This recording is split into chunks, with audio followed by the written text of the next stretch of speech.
आप बताओ कि what is it that you want me to share आज यहाँ पर। हाँ, एक एक करके हाथ ऊपर करिएगा, आप बोलिएगा, और जिसपे सब एग्री करेंगे मैं वहीं से शुरू करूंगा। सर आप यहाँ तक कैसे पहुँचे, your struggle in business life? कि मैं यहाँ तक कैसे पहुँचा, मेरी जो पूरी स्ट्रगल है, क्या क्या किया। ठीक है, दैट इज वन। कितने लोग चाहते हैं यही हो, हाथ ऊपर करके बताइए। ठीक है, काफ़ी लोग चाहते हैं कि मेरी जो भी कहानी है, कि जो स्ट्रगल्स है मेरी, राइट, जो भी लाइफ की स्ट्रगल्स हैं बिजनेस से रिलेटेड। कितने चाहते हैं बिजनेस से रिलेटेड हो, कितने चाहते हैं ओवरऑल हो? ओवरऑल हो। मैं कोशिश करूंगा कि जो मेरी कहानी है उसको एज इट इज आप लोगों के सामने रखूं। This is what you want, right, जो मैंने आज से पहले कभी भी शेयर नहीं किया है। तो सबसे पहले स्टार्ट करता हूं मैं स्कूल टाइमिंग से। During my childhood days I was extremely naughty. बहुत ज़्यादा लड़ाई झगड़े, ये वो, मतलब इतनी शैतानियाँ जिसकी कोई हद नहीं है। लेकिन स्कूल में, क्योंकि क्या होता है, स्कूल में जैसी इमेज बन जाती है वैसी बन जाती है। तो जिस स्कूल में मैं था 10th तक, वहाँ पे मेरी इमेज ऐसी बन गई थी कि ये बंदा बहुत ही रिजर्व्ड है और बहुत ही थका हुआ है। मतलब आज जो आप देखते हो उससे बिल्कुल ही ऑपोजिट। कोई फ्रेंड्स नहीं, ना कोई लड़का ना लड़की। एक आध कोई फ्रेंड होता था, वो भी किसी दिन अगर जैसे होता नहीं छुट्टी मार लेता है, या अगर वो मेरे से बात करना बंद कर देता था, किसी और से बात करना शुरू कर देता था, तो I used to feel insecure. अब मेरा क्या होगा?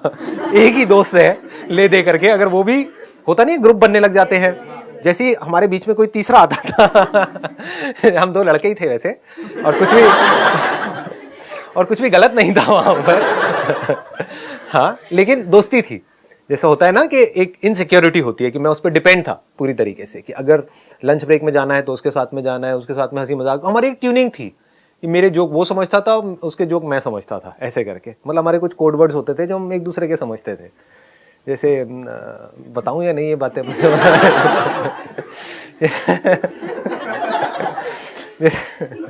छोड़ो, ज्यादा हो जाएगा। हाँ तो अरे नहीं यार, वो छिछोरा शो करोगे। जैसे हमारा एक कोड वर्ड था वो देखेगा दोस्तों हंसेगा। जैसे कोई, मतलब जैसे कोई लड़की हमको अच्छी लगती थी, बात तो होती नहीं थी ना उसकी ना मेरी, मतलब हम दोनों ही थके हुए से थे, बिल्कुल ही अलग अलग रहते थे साथ साथ में। तो ऐसी कोई निकलती थी तो चुपचाप मुंह नीचे कर लेते थे और एक दूसरे को बोलते थे, ओए नाग ओए। कोड था नाग बोलते थे, क्यों क्या पता नहीं। एनी हाउ, अगर कभी जैसे उसने बिना बताए छुट्टी कर ली तो मैं इतना इनसिक्योर हो जाता था कि अकेले जा करके छुप के, हमारे स्कूल में पीछे एक जगह होती थी, वहाँ पर जा करके बैठ के अकेले में लंच करता था। क्योंकि अगर सबके पास में आता था तो लोग बोलते थे यार क्यों चेप हो रहा है। जैसे सबके अपने अपने ग्रुप बने होते हैं ना, तो ऐसा लगता था मेरे को खुद को ही कि मैं ज़बरदस्ती क्यों चेप हो रहा हूँ उनके पास पे जा करके, या फिर वो लड़ाई झगड़ा करना शुरू कर देते थे, थोड़ा उल्टा बोलना शुरू कर देते थे। तो ऐसी मेरी पर्सनैलिटी थी 10th तक। मतलब आप आइडिया लगा सकते हो, राइट, कि हाइट ऑफ लोनलीनेस। और मैं अब सेशंस करता हूँ how to overcome loneliness. So ironical, right. इतना ज्यादा अकेला था, लेकिन लड़ाई झगड़े में नंबर 1 था। मतलब 10th तक खूब लड़ाई झगड़े हुए हैं। अकेला लड़ता था, सामने 5-10 लोग होते थे, वो मिल करके मुझे मारते थे। तो खूब पिटा हूं, पिटा भी है, पिटा ज्यादा हूं। तो 11th में जो टर्निंग पॉइंट की आपने बात करी कि भाई टर्निंग पॉइंट क्या था, तो 11th standard was the biggest turning point of my life. क्योंकि 10th में मुझे समझ आ गया था कि इस स्कूल में अगर मैं रहा तो मेरा कुछ होने वाला नहीं है। तो मैंने डिसीजन लिया स्कूल चेंज करने का। एक बड़ा मजेदार सा किस्सा है यहाँ पर, जो मुझे बाद में पता लगा था, उस टाइम नहीं पता लगा था। जब मैं एडमिशन के लिए गया था रिसेप्शन पे उस स्कूल में, तो अभी जो मेरी वाइफ है उसने मुझे देखा था और उसने मन ही मन सोचा था कि अगर ये आ गया हमारे स्कूल में तो मजा आ जाएगा। लेकिन ये बात मुझे पता नहीं थी। अगर पता होती तो मुझे इतनी स्ट्रगल नहीं करनी पड़ती 1-1.5 साल तक। तो ये मुझे बहुत बाद में पता लगी। तो वो हमारा पहला कांटेक्ट था, मतलब जब उसने मुझे देखा था, मैंने उसे नहीं देखा था। फिर जब मैं स्कूल में गया और मेरा पहला दिन था, तब जब मैंने भी उसे देखा तो मेरे भी अंदर से कुछ ऐसी ही फीलिंग हुई, काश के व्हाटएवर। लेकिन फिर मैंने कहा नहीं, मेरी औकात से बहुत ऊपर है तो क्योंकि मेरी जो सेल्फ एस्टीम थी वो बहुत ही लो थी। मतलब मैं खुद को इतना गया गुजरा समझता था, इतना बेवकूफ़ समझता था जिसकी कोई हद नहीं है। कि मेरी जो पॉजिटिव क्वालिटीज भी थी कुछ ना कुछ, सब में पॉजिटिव नेगेटिव होता है ना, वो भी मुझे नेगेटिव लगती थी। कि मेरे बाल अभी तो थोड़े ब्लैक से दिख रहे हैं आपको, उस टाइम पे काफ़ी ब्राउन होते थे और बड़े से ऐसे फ्लिक निकलता था ये करके, ये ऐसे ऐसे वो बड़े बड़े बाल चलते थे व्हाटएवर। तो वो भी मुझे बड़ा अजीब सा लगता था। मैं जेन्युइनली अंदर से सोचता था, जैसे स्कूल की लाइन होती थी ना वहाँ पहले वाले स्कूल में, 10 तक कि भाई मेरे बाल ब्राउन क्यों हैं, शायद इसीलिए मेरे से कोई बात नहीं करता है, कि सबके ब्लैक है मेरे ब्राउन है, मैं इतना फेयर क्यों हूँ, मैं बहुत ज़्यादा फेयर था, अभी भी हूँ, लेकिन आप लगा सकते हो आइडिया कि पहले तो और भी ज़्यादा था, तो कितना ज़्यादा होऊंगा। तो मैं सोचता तो मैं इतना फेयर क्यों हूँ, काला क्यों नहीं हूँ। तो मैं बड़ी कोशिश करता था काला होने की, लेकिन हो नहीं पाता था, पता नहीं क्या डिफेक्ट था स्किन के अंदर या वट एवर। तो आप समझ रहे हो ना मैं क्या कह रहा हूँ, कि मेरी जो पॉजिटिव क्वालिटीज भी थी वो भी मुझे नेगेटिव लगती थी, इतनी सेल्फ एस्टीम मेरी लो थी। तो मेरे माइंड में यही आया, मैंने कहा यहाँ तो कुछ होने वाला है नहीं। But somehow or the other we became friends। 11th में 5-6 महीने तक हम फ्रेंड्स रहे थे। उसको भी मेरे ऊपर इतना ट्रस्ट था कि मैंने उसको बोला कि हाँ भाई चल बंक मारे गर्ल्स स्कूल से, तो उसने कह दिया हाँ ठीक है बंक मारते हैं। तो पहली बार क्या हुआ था कि बंक मारने के लिए मुझे लगा वो नहीं आएगी, बट वो आ गई बंक मार के स्कूल से। मैं स्कूल पहुंच गया। उस गली का नाम आज भी हमने रखा हुआ है 7 से 7:30 वाली गली। सुबह 7 से 7:30 बजे तक वो वहां पर अकेली बेचारी भटकती रही, फिर वो अपने घर चली गई। तो मतलब इतना अजीब सा एक सिचुएशन हुआ था, क्योंकि मेरे को विश्वास नहीं था, वी वर जस्ट फ्रेंड्स।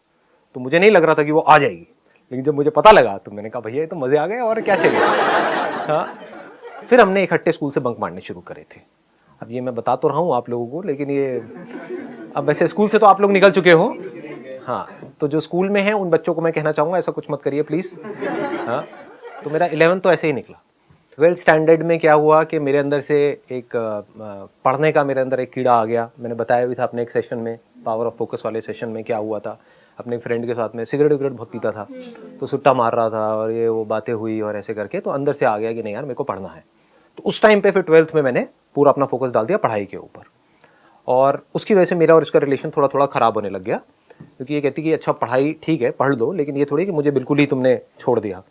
तो मेरा ये था कि नहीं मुझे पढ़ना है पढ़ना है पढ़ना है। वहाँ पर भी कुछ बड़ा मज़ेदार हुआ कि ये इतना नहीं पढ़ती थी, ये अपना चिल्ड आउट रहती थी अपना लाइफ में, ठीक है। मेरे को भी कहती थी कि नहीं तुम आराम से लो ना, इतना सीरियस क्यों हो रहे हो। और मैंने बहुत सीरियस होकर के डेली पता नहीं कितने कितने घंटे पढ़ाई करी, और 12th में मेरे आए 85%, और हमारे स्कूल में टॉप किया इसने।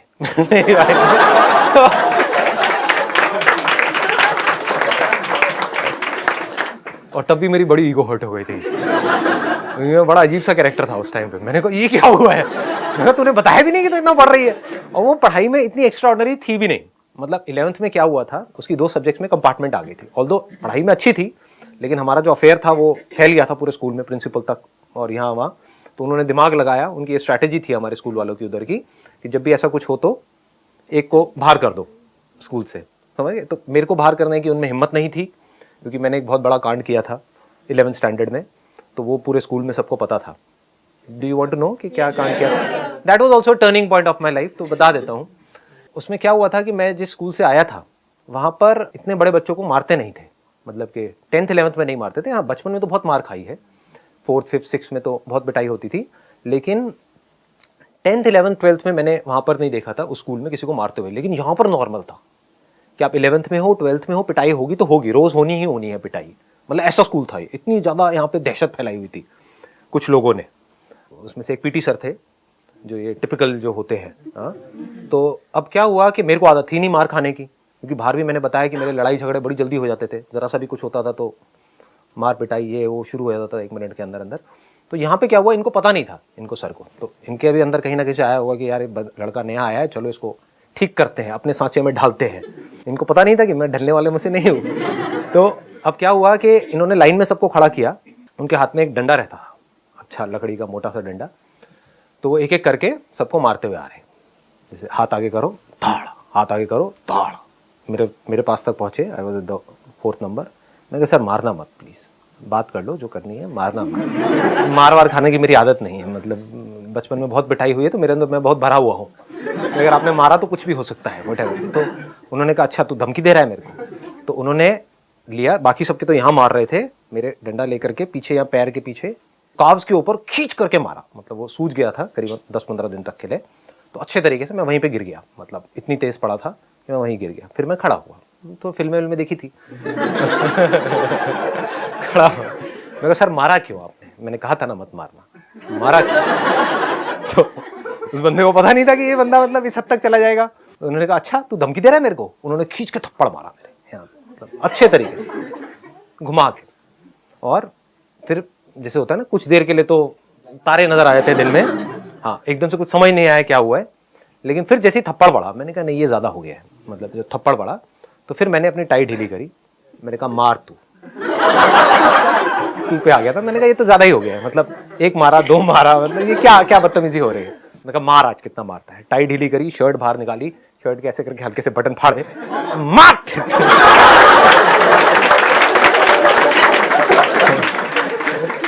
तो अभी मैं बहुत धीरे बोल रहा हूँ, बट आप इमेजिन कर सकते हैं मैंने कैसे बोला होगा स्कूल के ग्राउंड में। और भी जो स्टैंडर्ड के जैसे 12th के और थे लड़के लड़कियां, वो आ गए, एकदम से सारी भीड़ आ गई, मतलब सब लोग देख रहे हैं कि क्या हो रहा है। और बहुत तेज मैं बोल रहा था, मतलब बहुत ज्यादा एक लाउड वॉइस में, मार तू कितना मारेगा। और फिर मैंने देखा, मैं भी यहाँ से कांप रहा था, क्योंकि हालत तो पिटाई के बाद में अपने आप ही बॉडी कांपने लग जाती है, ऊपर से गुस्से से बॉडी कांपने लग जाती है। सामने मैंने देखा तो सर भी कांपने लग गए तो मेरा कॉन्फिडेंस और बढ़ गया। मार ना तो सोच क्या रहा है, देखता हूं आज कितना मार, निकाल अपनी पूरी भड़ास, ऐसे करके मतलब पूरा तगड़ा सीन क्रिएट हो गया। इतने में जो उसके जो सीनियर सर थे, पीटी सर 2 थे, वो आए मेरे पास में, कहते अरे संदीप रिलैक्स रिलैक्स रिलैक्स, पानी पियो। मैं कहा क्या पानी और छोड़ा हो गया।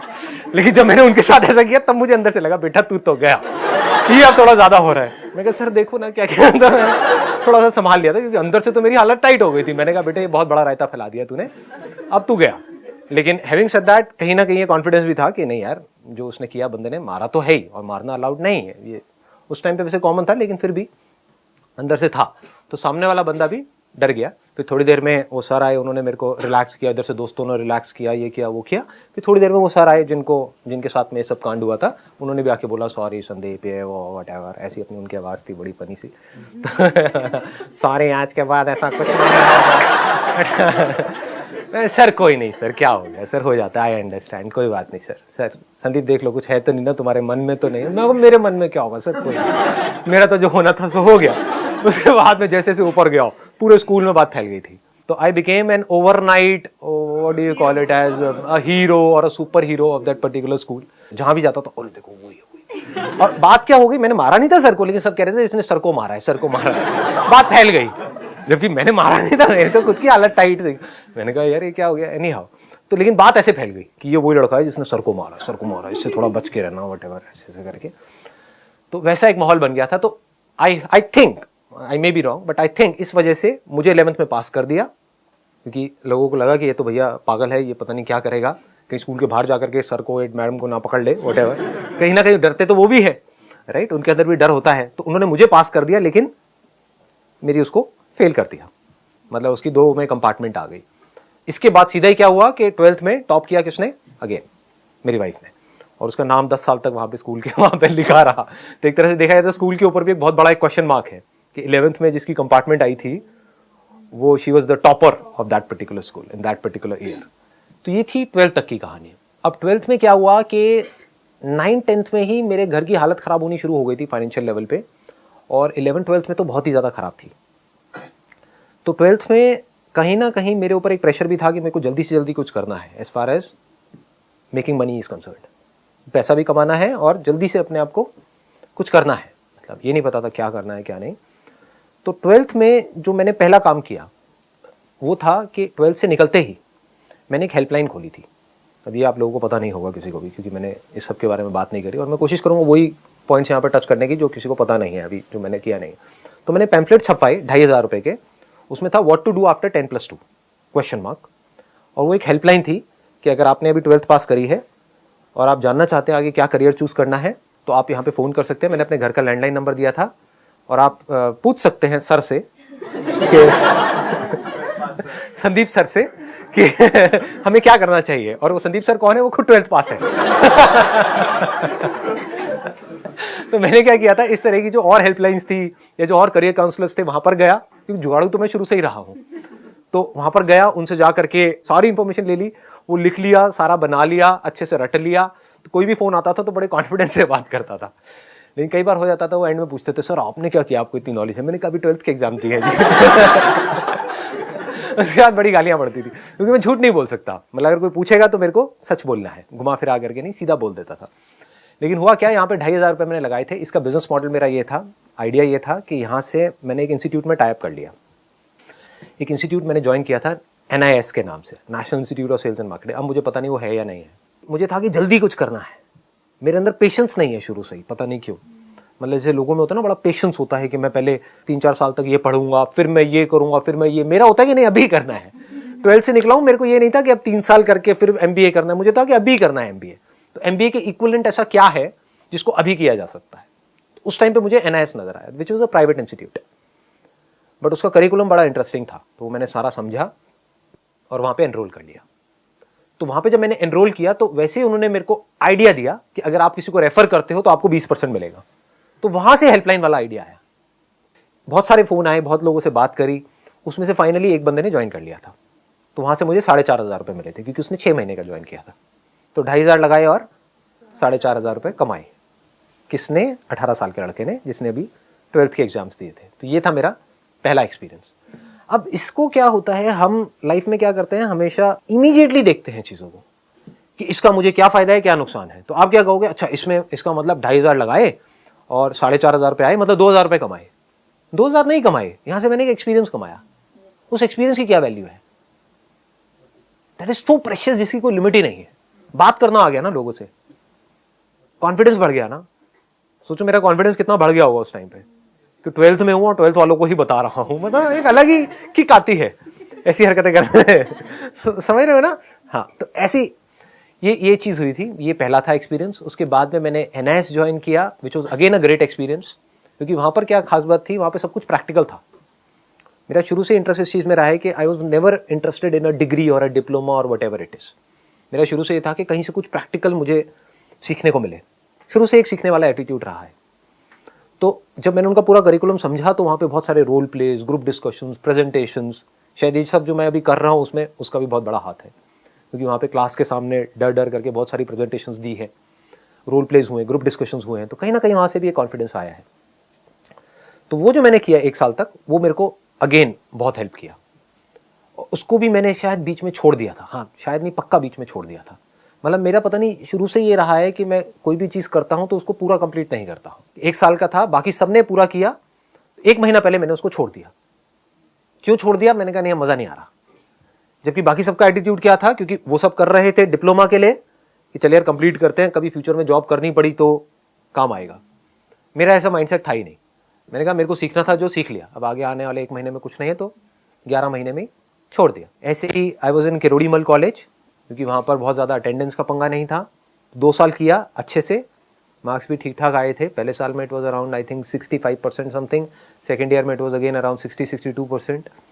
वही जैसे एग्जाम आ रहे होते तो उसके 1 महीने पहले वो सारी उठा ली, वो कुंजी होती है, क्या क्या बोलते हैं, हाँ 10 ईयर्स, तो 10 ईयर्स उठा लिए, वो सब किया और जाके लिख के आ गए, अच्छे खासे मार्क्स आ गए।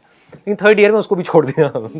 पता नहीं क्यों छोड़ दिया। तो मैं आपको ये नहीं कह रहा कि आपको भी यही करना चाहिए, बट स्वभाव मेरे अंदर से आता था कि नहीं यार, अब इसमें कुछ पढ़ा नहीं है, कि इसमें अब कुछ नजर नहीं आ रहा है, तो I used to just leave it. इसके अलावा मैं एक बार जॉब के लिए, मैं बस एक ही बार इंटरव्यू के लिए गया था अपने एक दोस्त के साथ में, वो भी मजे में। वो जा रहा था तो मैंने कहा चल यार मैं भी चलता हूँ।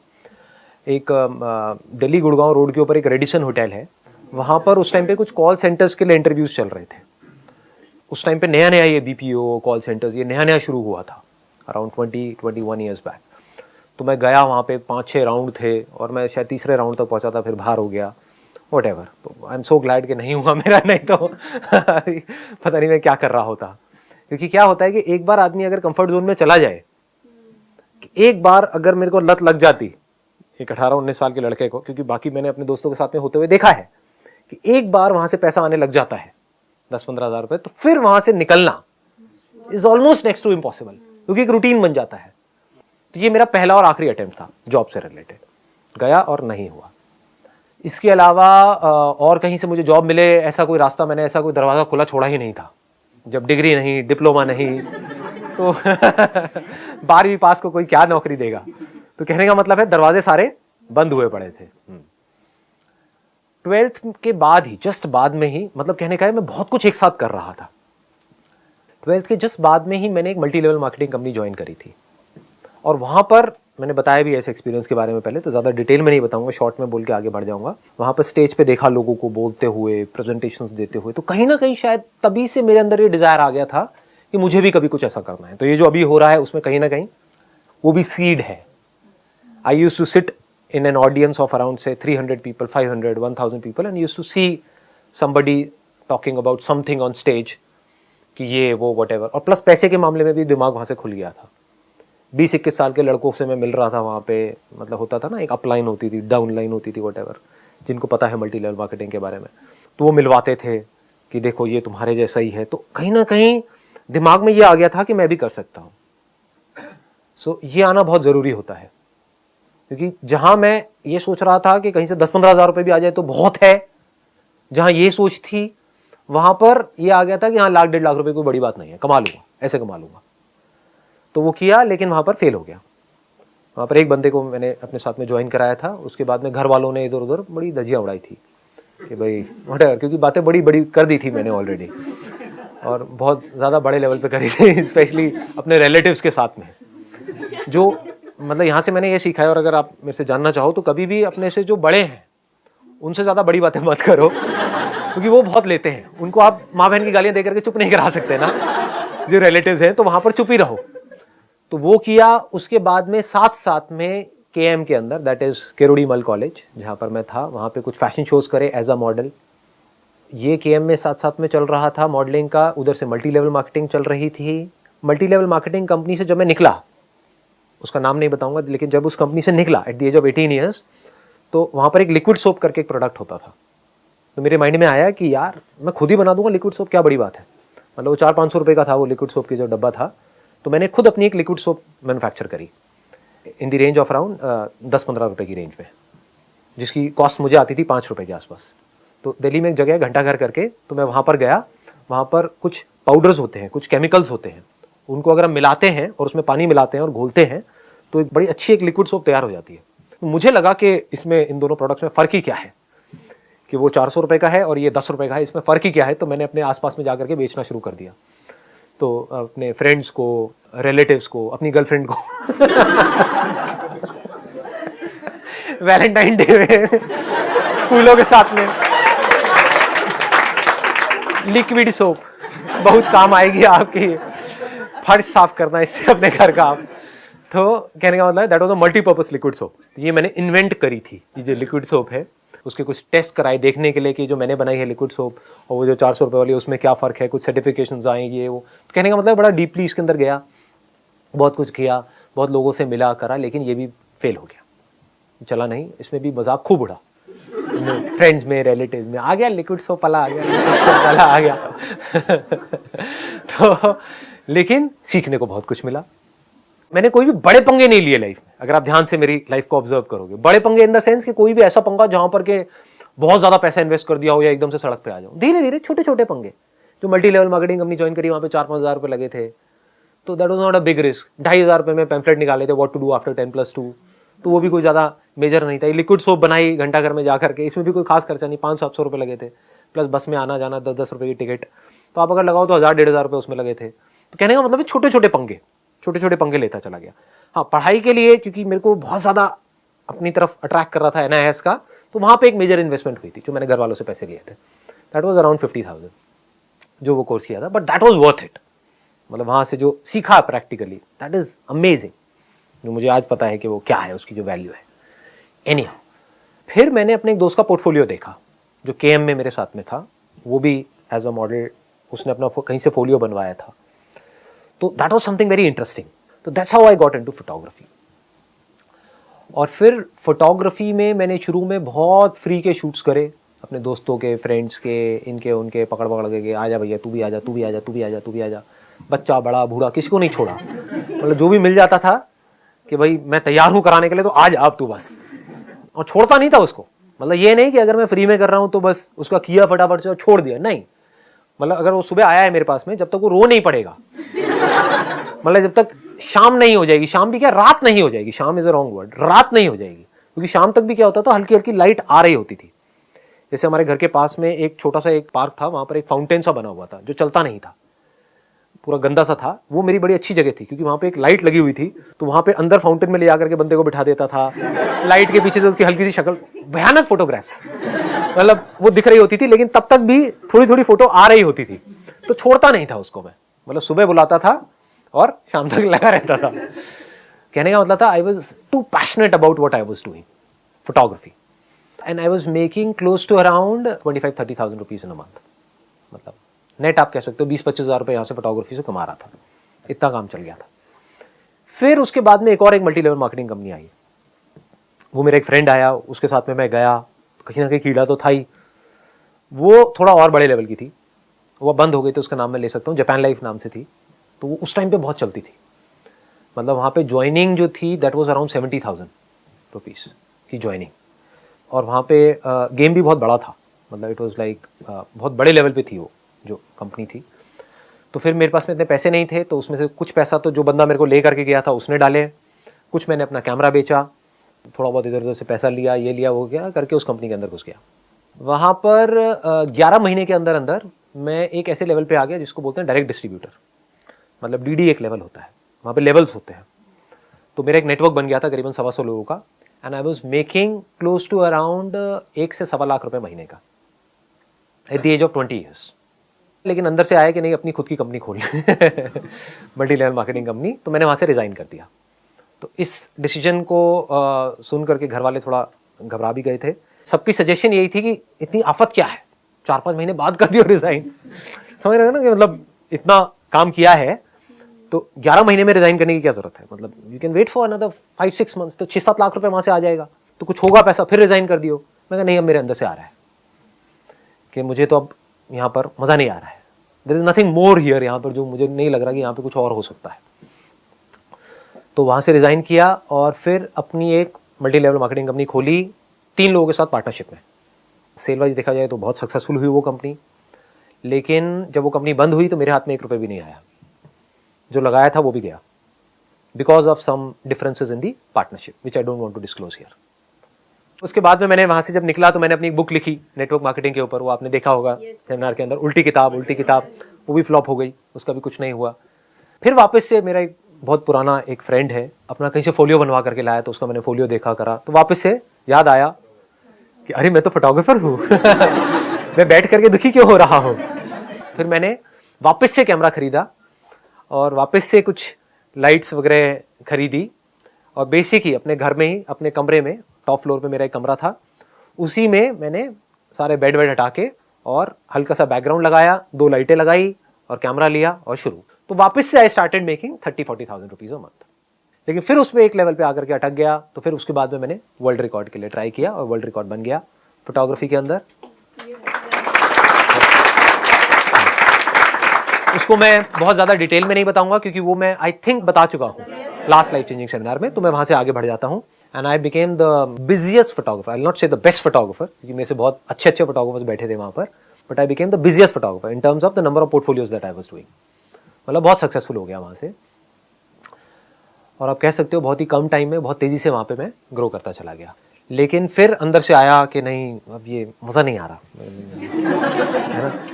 जब पीक पे था वो काम, मतलब उससे बेटर कुछ हो नहीं सकता। दिल्ली के आप कह सकते हो we were the top agency in Delhi, तो that was again a big shock for everybody. ये क्या बदतमीजी है ये काम जहाँ पर इतना कुछ आ रहा है। तो ऐसे ही मेरे डिसीजन होते हैं, मतलब ओवरनाइट मैंने कहा कि नहीं ये बंद हो रहा है, तो वो बंद कर दिया, स्टॉक शूट करने शुरू कर दिया। इमेजेस बाजार के ऊपर काम शुरू हो गया था in the year 2005। This was again a turning point of my life, क्योंकि अगर ये नहीं करता तो आज भी मैं फोलियो शूट कर रहा होता, जहाँ पे पैसा तो बहुत आ रहा होता लेकिन अंदर से सेटिस्फैक्शन जीरो होती लाइफ में। तो वहीं पे मैंने कॉल ले लिया कि आज के बाद हम मॉडल से 1 रुपये भी नहीं लेंगे, कोई पोर्टफोलियो नहीं होंगे हमारे यहाँ पे, कोई पैसा नहीं लेंगे, कुछ नहीं, स्टॉक शूट करेंगे। वो आइडिया कैसे आया था क्या था वो मैं पहले अपने सेशंस में बता चुका हूँ। फिर उसके बाद 2005 में काम शुरू हुआ, 2006 में लॉन्च हुई जो वेबसाइट है हमारी, and it was a big disaster.